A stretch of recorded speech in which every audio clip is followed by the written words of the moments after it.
Tunasoma kitabu cha Yeremia sura ya 44 mstari wa 15 hadi 19.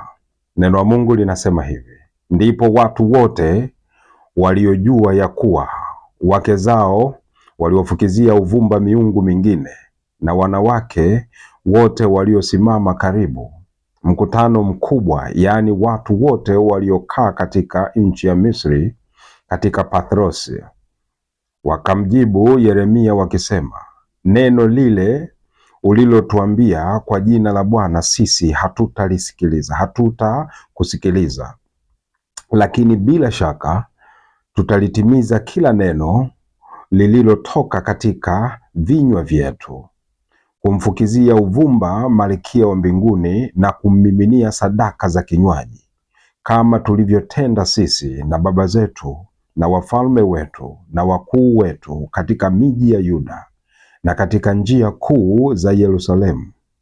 Maana wakati huo tulikuwa na chakula tele na kufanikiwa, wala hatukuona mabaya. Lakini tulipoacha kumfukizia uvumba Malkia wa mbinguni na kumiminia sadaka za vinywaji,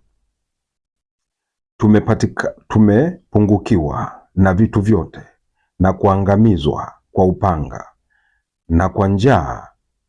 Nasi tulipomfukizia uvumba Malkia wa mbinguni na kumiminia sadaka za kinywaji, je,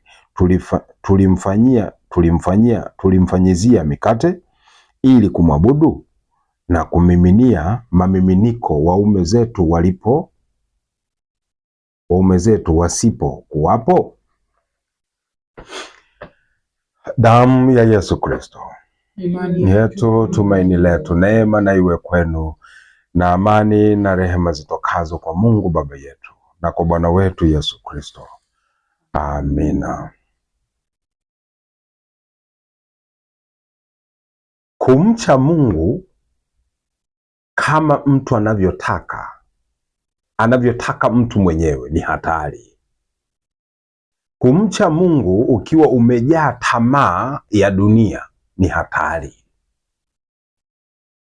Yaani, kama unamcha Mungu kwa kutamani vitu vya dunia zaidi, hiyo ni hatari. Unaweza kuangukia katika mahali pabaya na kufanya mazoea ya dunia, kufanya ibada kwa tamaduni ya dunia na kwa mazoea ya dunia. Ukishazoea kwa njia hiyo, basi unapotelea huko huko ukidhani huko ndo kumcha Mungu, na hutaijua njia ya kweli ya kumcha Mungu. Kwa sababu gani? Shetani ana tabia kwa mtu yoyote yule anayemcha, huwa yuko makini sana kumbariki kwa haraka zaidi, ili asikumbuke kurudi upande wa Mungu na kumwabudu Mungu kwa njia ya kweli. Shetani yuko hivyo kwa kila mtu ambaye shetani anaona anamwabudu, anamtii, anamsujudia, anafanya haraka sana huyo mtu kumtimizia haja zake na mahitaji yake, kumbariki pia, ili asikumbuke njia nyingine yoyote ya Mungu au kurudi upande wa Mungu na kumwabudu Mungu. Shetani yuko hivyo. Kwa hiyo kama tunamcha Mungu lazima tuangalie. Shetani yuko haraka sana kumpa yoyote kila haja anayotaka, ili mradi amsujudie, abaki upande wake, amwabudu huyo shetani. Yuko haraka sana kumbariki mtu. Ndio maana watu wengi wanakengeuka, wako haraka sana kumwabudu shetani na kufuata miungu ya kuzimu, miungu ya mauti, kuliko hata kumwabudu Mungu kwa Yesu Kristo. Kwa sababu kila wanachoomba kwa Yesu Kristo wanaona kana kwamba kinachelewa.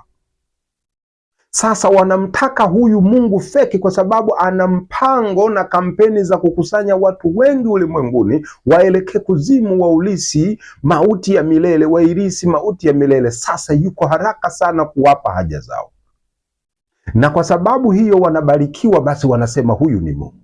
Wasijue ndiyo ibilisi, shetani anayewabariki. Mungu anasema katika maandiko matakatifu hizi, usimtamani mtu asiyemcha Mungu anapobarikiwa. Usitamani kwamba wako watu wasiomcha Mungu wanabarikiwa, wanafanikiwa, wanafanikiwa pakubwa tu. Sasa Mungu anatuonya sisi tunaomcha Mungu, usije ukatamani unapoona mtu ambaye hamchi Mungu anafanikiwa, kwa sababu mafanikio yake ni hasara tupu ya roho yake mwenyewe, kwamba anafanikiwa upande wa Ibilisi. Labda Yuda alipoona pesa haipatikani kwa Yesu Kristo, akiangalia injili ya Yesu Kristo siyo fedha na mali, injili ya Yesu Kristo akiitazama siyo ya magari na majumba, huyu akatiwa tamaa, akaingiliwa na shetani, akamwambia kama ukifanya hiki ninachotaka, basi utakuwa tajiri, utapata fedha na mali. Na ni kweli, shetani alipoondoka tu kwenda kwa wapinga Kristo kupatana nao, ndani ya siku hiyo hiyo anatoka na furushi la fedha. Haraka tu shetani anagawa fedha. Lakini akiangalia kwa Yesu Kristo, mahubiri ya Yesu Kristo, kumcha Mungu upande wa Yesu Kristo, anasikia tu damu ya Yesu Kristo, mwili wa Yesu Kristo. Yesu Kristo anahubiri tu mwili na damu ya Yesu Kristo, anahubiri mwili wake na damu yake. Yuda hii inamkela. Yuda anataka kuwa tajiri, Yuda anataka kuwa na fedha na mali, Yuda anataka kuwa na magari na majumba. Lakini alipoenda upande wa pili kwa Ibilisi, shetani, kwa watumishi wa kuzimu, ni haraka tu akapata fedha, vipande 30 vya fedha, amekumbatia tayari utajiri. Lakini Mungu anaonya, usitamani mtu asiyemcha Mungu anapofanikiwa. Sasa ukitaka kujua kwa nini kilichompata Yuda Iskarioti ndicho kinachowapata wote, ndicho kitakachowapata wote wenye tamaa ya fedha na mali kupata kwa haraka, wasitake kumsubiri Mungu kwa wakati wa Mungu, wanataka kwa wakati wao na kwa haraka yao. Yuda Iskarioti akapatwa na mauti haraka sana, hata hizo pesa hakuweza kuzitumia. Damu ya Yesu Kristo, imani yetu, tumaini letu. Sasa watu wanatakiwa kujua hilo. Yuda Iskarioti alipata pesa kwa haraka sana, lakini hizo pesa zikamtoza kwenye mauti ya milele. Kwa hiyo Mungu anatuonya, anasema unapomwona mtu asiyemcha Mungu anapofanikiwa, usione wivu wala usitamani, kwa sababu hayo mafanikio ni mauti yake mwenyewe. Kwa macho yake anaona ni utajiri, lakini ni mauti yake. Kwamba mauti imejigeuza tu kwamba inamwonyesha hii ni fedha, hili ni gari, hili ni jumba, lakini ukweli uliopo, Mungu ndio mkweli kuliko wao. Kwamba Mungu akitazama, na ni ukweli huo, kwamba hiyo fedha aliyonayo kwa njia isiyo ya Mungu na hayo magari na hayo majumba ni mauti yake mwenyewe. Yuda Iskarioti alipata hiyo mauti kwa sababu ya tamaa, kufanikiwa haraka, kuwa tajiri kwa haraka. Sasa wanatoka upande wa neno la Mungu, wanatoka katika kweli ya Mungu, wanapita kwa Ibilisi katika nguvu za giza, wanaabudu miungu, wanamwabudu shetani Ibilisi. Watu wengi ulimwenguni wako hivyo.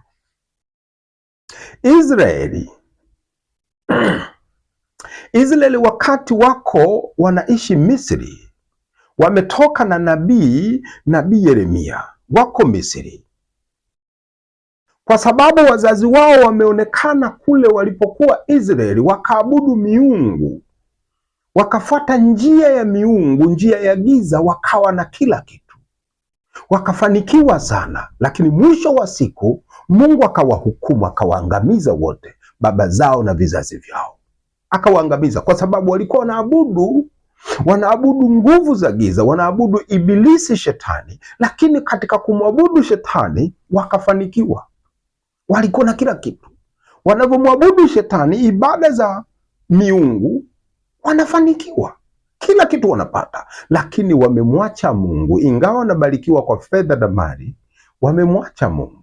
Sasa hawamwangalii Mungu, hawafanyi ibada kwa Mungu, wanaangalia malkia wa mbinguni, miungu ya dunia, wanamwabudu shetani. Wana vyakula, hawaumwi, wana maendeleo safi.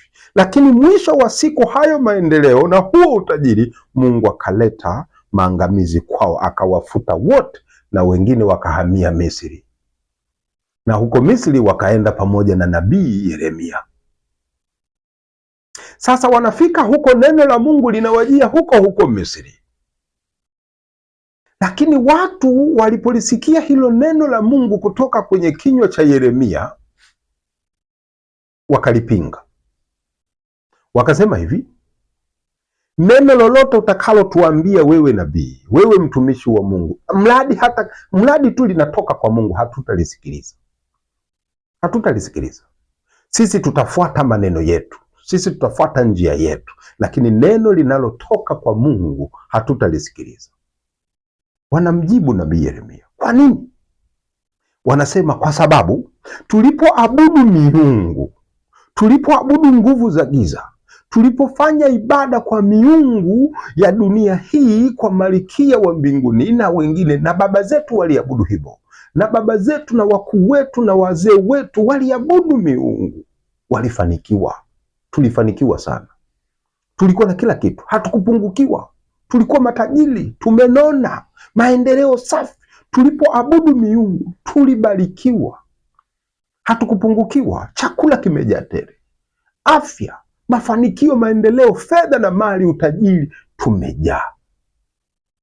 Lakini tulipoacha kuabudu hiyo nguvu ya giza, tulipoacha kumwabudu shetani ibilisi, ndipo tulipoanza kupungukiwa, tukakosa kila kitu. Vile vitu tulivyokuwa navyo tukavikosa, ule utajiri tuliokuwa nao wote ukatuondoka. Tulipoacha tu kumwabudu ibilisi shetani, tulipoacha kuzitumaini nguvu za giza, na tukaacha hizo tukakutumaini wewe, tukafilisika. Sasa hatutaki neno lako, sisi tutamwabudu Mungu malkia wa mbinguni. Hii maana yake kwamba wanaabudu nguvu za giza, wanamwabudu shetani ibilisi, kwamba huyu anatupa sisi kula, anatupa fedha, anatupa mali, anatupa utajiri. Lakini wewe, tukikuabudu tu Yesu Kristo, tunakuwa watu masikini, hatuwezi kukufuata wewe. Israeli wanagoma neno la Mungu kwa kinywa cha nabii Yeremia. Wanataka kuabudu shetani ibilisi, kwa sababu shetani ibilisi anasema hivi, anamwambia Yesu Kristo, nitakupa vyote, dunia yote na fahari yake nitakupa, lakini kama ukinisujudia. Sasa Israeli wameonja utamu wa shetani ibilisi, wameonja jinsi ukimwabudu tu ibilisi, ukimsujudia ibilisi, ukimtegemea ibilisi, anakupa kila kitu unachotaka. Sasa wanafanikiwa kwa huyu ibilisi. Ndio maana wanasema Mungu hatukuhitaji. Wakienda upande wa Mungu wanakuta kuna utaratibu wa kufanikiwa, kuna utaratibu wa kubarikiwa. Sasa hiyo wao hawataki, kutokana na tamaa yao na haraka zao, hawataki, wakamkataa Mungu, waendelee na nguvu za giza. Lakini neno la Mungu lilisemaje? Akasema hivi Yeremia, sawa, mlipokuwa mnaabudu miungu na nguvu za giza na ibilisi, kweli mlikuwa mnafanikiwa, lakini ndiyo maasi yaliyowajia. Faida, matokeo yake ndiyo mliangamizwa, mlipigwa, mlikufa, wengi wameangamia, na leo ndo mko huko utumwani. Hayo ndio matokeo. Na kwa sababu hiyo Mungu anasema ninafikiria namna ya kuangamiza tena.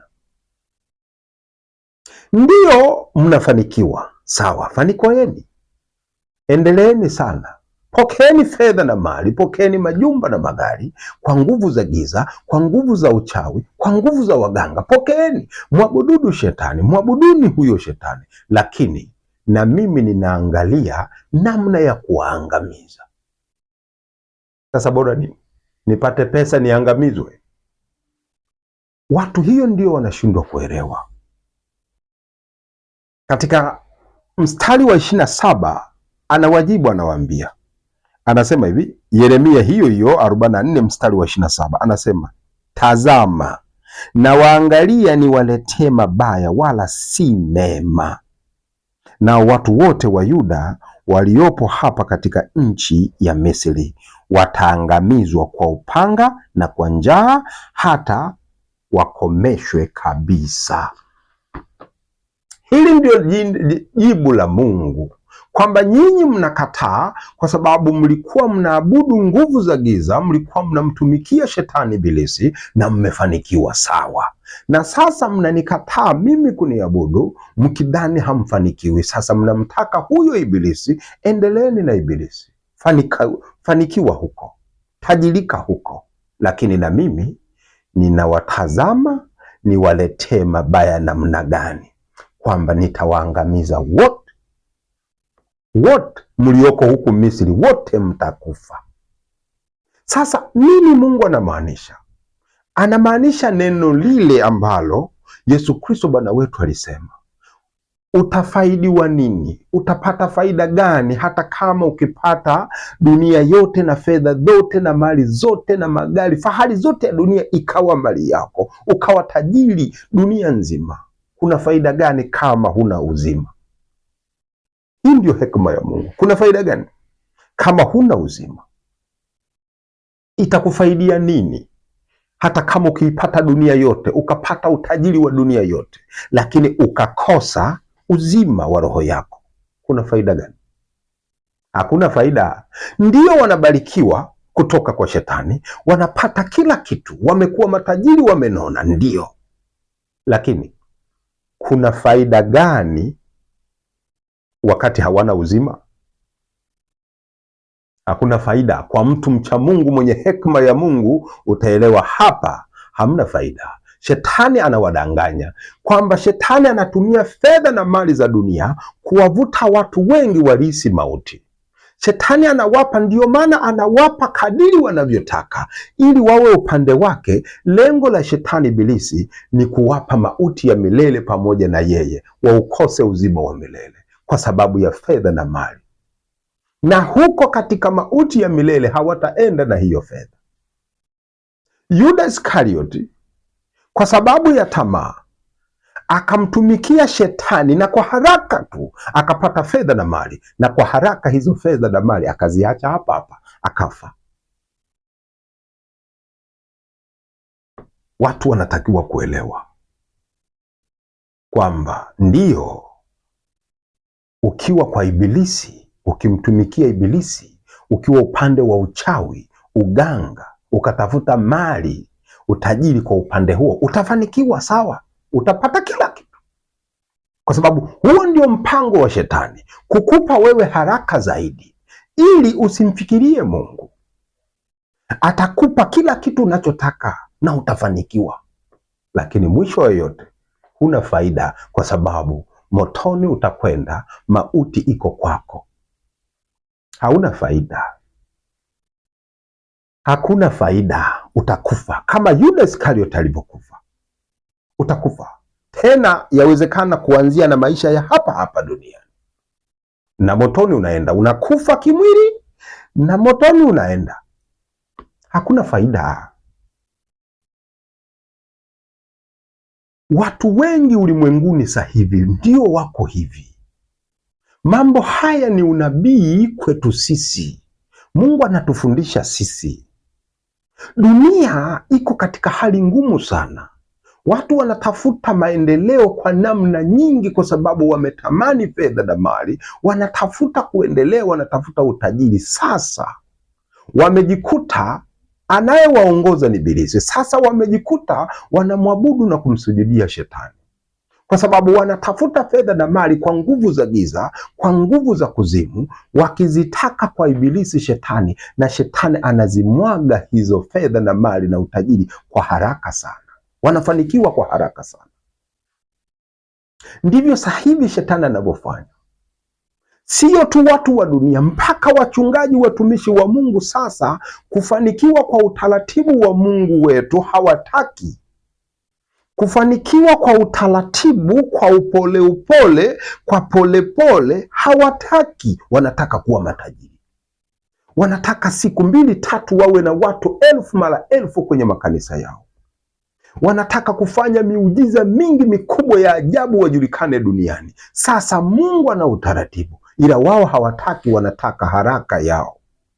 Sasa wanaenda kuzimu, wanaenda kwa shetani ibilisi, wanachukua nguvu za giza, wanaenda kwa wachawi, kwa waganga, wanapewa miujiza, kwa sababu mpinga Kristo ameamuliwa kufanya miujiza mikubwa ulimwenguni. Sasa wanafanya miujiza hiyo, ndivyo wanavyokusanya pesa, wanakuwa matajiri duniani, wanakuwa wenye fedha na mali, majumba na magari. Lakini ukiwatazama kwa nje ni kama watumishi, ukiwatazama kwa nje ni kama wachungaji au manabii au maaskofu, ni kama mitume, lakini ni watumishi wa kuzimu, wanaitika kwa ibilisi. Nitakupa vyote, nitakupa kila kitu unachokitaka, nitakupa kila kitu unachokitaka, lakini ukinisujudia. Ndivyo wanavyofanikiwa.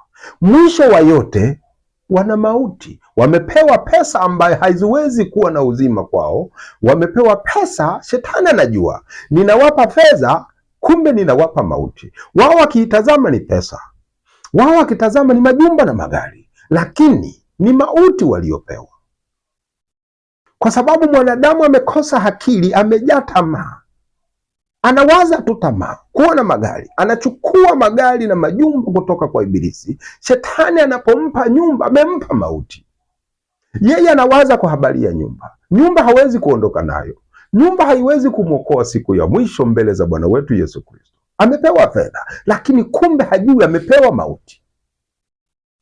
Anaishi, anahisi ana maisha mazuri sana, kumbe ana mauti ya milele. Ameimiliki, ameishikilia mauti ya milele. Yeye anaona pesa, yeye anaona magari, yeye anaona majumba, yeye anaona kuendelea, pesa zimejaa benki, kumbe mauti imejaa benki.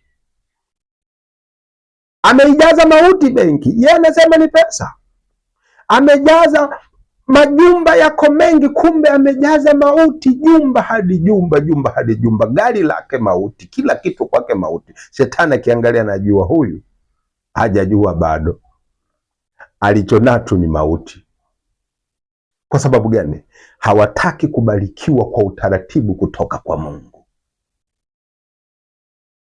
Nikuambie, hata Yesu Kristo mwenyewe muumba mbingu na nchi, alipokuja duniani hakuzaliwa mahali patakatifu penye nguvu ya fedha na mali. Akadhaliwa kwenye zizi la wanyama, kwa mwanamke masikini, tena kwa baba Yusufu ni mlanda mbao. Yesu Kristo ni Mungu, lakini hakuwa na majumba ya kifalme, hakuwa na fedha kama dunia ilivyokuwa inamiliki fedha. Kwa nini? Anataka kutuambia kumcha Mungu sio fedha, na kumcha Mungu ni thamani kubwa kuliko fedha na mali, kuliko utajiri wa majumba na magari. Kumcha Mungu ni thamani, kwa sababu thamani yake ndiyo hii leo. Walimcheka kwamba huyu mfalme gani masikini, mfalme wa masikini huyu, anakula na wenye dhambi, hakai na matajiri. Lakini leo ndio ulimwenguni kote wanaliitia jina la huyu aliyeitwa masikini, mfalme wa wenye dhambi. Anataka kutuonyesha fedha ni kikwazo kikubwa na ni mtego mkubwa wa kila mtu kuanguka kuelekea kuzimu. Ndiyo maana hata shetani alimjaribu Yesu Kristo katika fedha na mali, katika utajiri. Nitakupa vyote, vyote nitakupa ukinisujudia. Anamjaribu kwenye nini? Kwenye utajiri wa dunia hii. Kama Yesu Kristo Bwana wetu angekuwa mwanadamu, angetamani fedha na mali za dunia, majumba na magari, utajiri wote wa dunia, angekubali awe tajiri hapa, akose uzima wa milele, amuasi baba yake. Kama Yesu Kristo alivyokataa fedha na mali, majumba na magari kutoka kwa ibilisi, ndivyo na sisi tunavyokataa huko hatuendi. Kama Yesu Kristo alivyoishi, anamaliza kufanya huduma, haelekei kwenye jumba la kifahari kulala, anaelekea mlimani kusali na kuomba. Asubuhi anatokea kwenye mlima.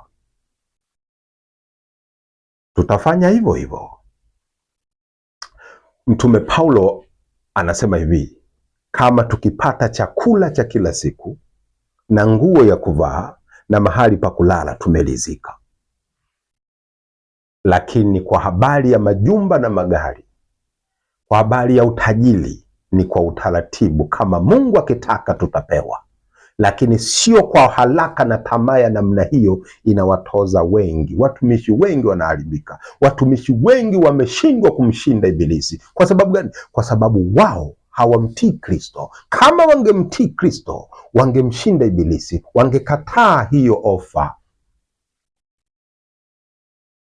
Mitume wote waliweza, ila Yuda Iskariot kwa sababu ya tamaa yake alishindwa. Sasa hawa watu wa Yuda wamezoea utajiri wa uchawi, wamezoea maendeleo ya nguvu za giza, wanalikataa neno la Mungu.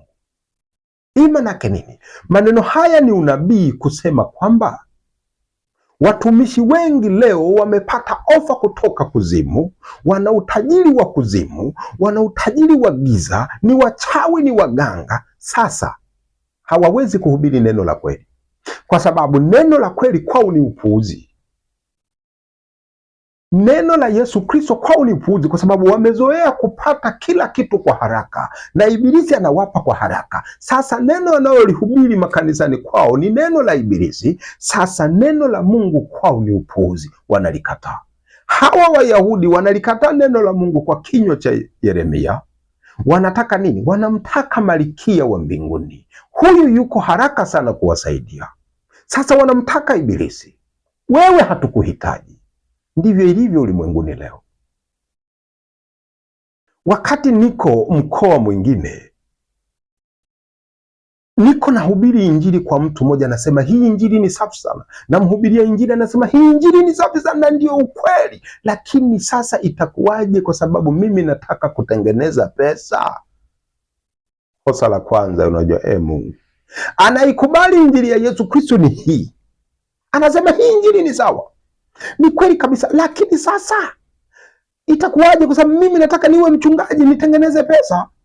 Hii inamaanisha hivi, kama nikichukua injili hii, maana yake sitakuwa na fedha, sitakuwa tajiri, sitakuwa na fedha na mali na majumba na mali. Kwa hiyo, kwa sababu lengo langu ni kuwa tajiri, ni lazima nihubiri fedha na mali, mahubiri ya kuzimu, nimsujudie shetani Ibilisi, nipate changu.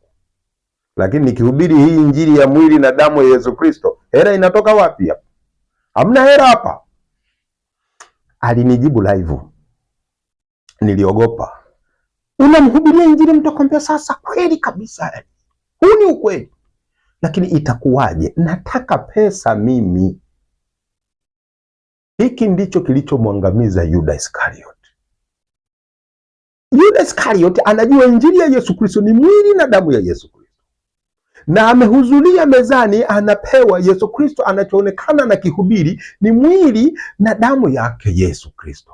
Lakini yeye anasema sasa itakuwaje? Mimi nataka pesa, mimi nataka utajiri. Inakuwaje? Kwa injili hii hakuna pesa na mali hapa. Ni lazima niende kwa mpinga Kristo nikamsujudie shetani. Huyu akakubali, mimi niko radhi kukusujudia na kukuabudu. Nikamsaliti Yesu Kristo, akamwambia umefanya jambo jema, chukua pesa. Hapo kwa hapo chukua pesa. Akawa tajiri, lakini utajiri aliokuwa nao wa siku chache sana. Sidhani kama zilizidi hata siku 5. Siku ile ile amesaliti, siku ya pili, siku ya 3 katupa pesa, kafa. Kwa hiyo watumishi wengi na watu wengi, sio tu watumishi, kila mtu, kuanzia na watumishi wenyewe, wanatafuta fedha na mali. Na sasa wengine wameshakengeuka, sasa wanajiweka tu hadharani, tunatafuta utajiri sisi. Kwa hiyo wanahubiri tu utafiti, unasikia tu kafara. Wengine bana majumba na magari, wakiingia madhabahuni wanahubiri tu majumba na magari, kuona kuolewa. Wengine sasa wanadai kabisa fedha, sasa wanadai fedha kwa nguvu. Huwezi kuja hapa ukalie kiti changu, nataka pesa. Wameshakengeuka. Nini wanachokitafuta? Hawatafuti roho za watu ziwe mali ya Kristo, zilisi uzima wa milele. Wanatafuta fedha na mali za watu, wakiwadanganya hii injili ni ya Yesu Kristo, kumbe wanaitika kuzimu, wanahubiri maneno ya kuzimu, ndivyo wanavyopotea. Bwana wetu Yesu Kristo naye anasema neno lile lile alilowaambia Wayahudi, ninyi mmemkubali Ibilisi Shetani, sasa na mimi ninatafuta njia ya kuangamiza. Na hapa leo ni hivi hivi, kila mtu aliyeiacha injili ya mwili na damu ya Yesu Kristo kwa sababu ya tamaa ya kufanikiwa kwa haraka, hataki kumsubiri Mungu, hataki kumsubiri Yesu Kristo. Yesu Kristo ameahidi nitakubariki, nitakuponya, lakini yeye hataki, anataka haraka, anaenda kwa waganga, anaenda kwa chai. Mungu anasema nenda, utapona, lakini na mimi nakuandalia namna ya kukuangamiza. Damu ya Yesu Kristo, imani yetu, tumaini letu. Unamkuta mtu anaumwa, inawezekana unaumwa kweli kweli, unaona Mungu unamuomba hakuponyi, unaona hakuponyi kabisa. Sasa kwa tamaa yako ya haraka unaenda kwa mganga, unaenda kwa mchawi, unatafuta nguvu za kupona kwa Ibilisi anayemiliki mauti. Yaani unamwacha Mungu anayemiliki uzima, unaenda kutafuta uzima kwa mganga, kwa mchawi, kwa shetani Ibilisi ambaye anamiliki mauti. Ndio upumbavu wa wanadamu. Anakuponya, wewe unaona umeponywa, kumbe amekukabidhi mauti kubwa kuliko ile unayoiogopa. Sasa amekupa kubwa kuliko ile unayoiogopa. Shetani ana hekima kubwa kuliko wanadamu. Mtu ni mgonjwa, labda ni mgumba, anaondoka na ugumba wake, anatafuta mtoto kwa mganga, anatafuta mtoto kwa mchawi, anaenda kwa mganga, anaenda kwa Ibilisi kutafuta uzima, anatafuta kuponywa kwa mganga. Sasa mauti anayoikimbia kule, anaenda kuongezewa kubwa kuliko hii, anaponywa na mauti kubwa amepewa. Hasara kubwa. Tusiwe hivi wa Kristo, lazima tubadilike, tumsubiri Mungu, atatubariki. Madamu tuna haja na Mungu, tunamuomba Mungu na Mungu amesema nimekusikia mwanangu, tutamsubiri yeye, atatubariki, kwa sababu uhai wetu uko mkononi mwake. Siku zetu za kuishi hapa duniani ziko mkononi mwake, na kama tulichomuomba amesema nitakupa, hatuna haja ya kuona hofu, kwa sababu miaka yetu iko mikononi mwake na yeye anajua wakati gani atatupa. Sisi hatuna haraka. Ibrahimu aliomba mtoto miaka 100, akapewa akiwa na umri wa miaka 100. Toka ujana wake akiwa na miaka 70 anaomba mtoto, lakini kwa kuwa Mungu ndio anamiliki siku za Ibrahimu, Mungu anamiliki siku na miezi na miaka ya Ibrahimu, alimwambia nitakupa, lakini akampa akiwa na miaka 100. Tutamsubiri Mungu kwa kila ahadi na kwa kila ombi tunalomwomba. Hatutagusa kwa Ibilisi, kwa sababu huko, hiyo sio baraka, ni laana anayokupa, ila anakupa laana kwa jina la baraka. Anawapa mauti kwa jina la uzima. Yaani anawakabidhi mauti ya milele, alafu anawaambia hii mauti ni uzima.